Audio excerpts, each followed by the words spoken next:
এটি কোনো সাধারণ নাচ নয়, এটি কোনো পারফরমেন্সও নয়। এখানে সবাই ঘূর্ণনের মধ্য দিয়ে ঈশ্বরের কাছে পৌঁছানোর চেষ্টা করছে। তুরস্কের কোনিয়া শহরে সুফি সাধক ও কবি মৌলানা জালালউদ্দিন রুমির স্মরণে আজও জীবিত এই আধ্যাত্মিক অনুশীলন।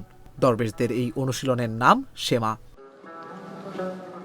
রুমির মৃত্যু দিবসকে দরবেশরা শোক হিসেবে দেখেন না, তাদের কাছে এটি শেবি আরুশ, অর্থাৎ প্রিয়তম স্রষ্টার সঙ্গে মিলনের রাত। দরবেশদের প্রধান সাধক সামি কুচুক বলেন, রুমি মৃত্যুকে দেখতেন ঈশ্বরের সঙ্গে পুনর্মিলন হিসেবে, একটি আনন্দময় বিবাহ রাত্রির মতো। এই বিশ্বাস থেকেই দরবেশরা ঘূর্ণনে অংশ নেন। এই ঘূর্ণনের সময় তাদের ডান হাত ওপরে এবং বাঁ হাত নিচে থাকে।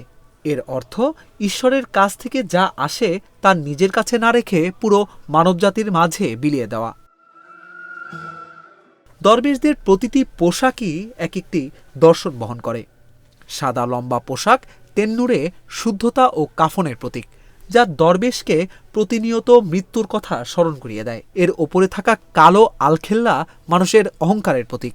শেমা শুরুর আগে এই কালো পোশাক খুলে ফেলা মানে অহংকার ত্যাগ করে আত্মশুদ্ধির পথে যাত্রা। রুমির স্মরণে আয়োজিত এই শেমা দেখতে প্রতি বছর কানাডা, জাপান, সিঙ্গাপুর সহ বিশ্বের নানা দেশ থেকে মানুষ আসেন কোনিয়ায়। রুমির সমাধির চারপাশে কেউ প্রার্থনায় মগ্ন, কেউ নীরবে ধ্যানরত।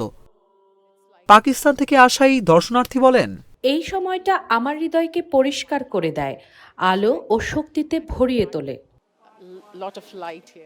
800 বছরের বেশি সময় পেরিয়ে গেলেও রুমির দর্শন আজও জীবিত। ঘূর্ণনের মধ্য দিয়ে দরবেশরা আমাদের শেখান আত্মশুদ্ধি, ভালোবাসা আর মানবতার পথ। কারণ রুমির ভাষায় যেখানে ভালোবাসা আছে সেখানেই আছে ঈশ্বর। অভিষেক তরফদার, অঞ্জন, ইন্ডিপেন্ডেন্ট ডিজিটাল।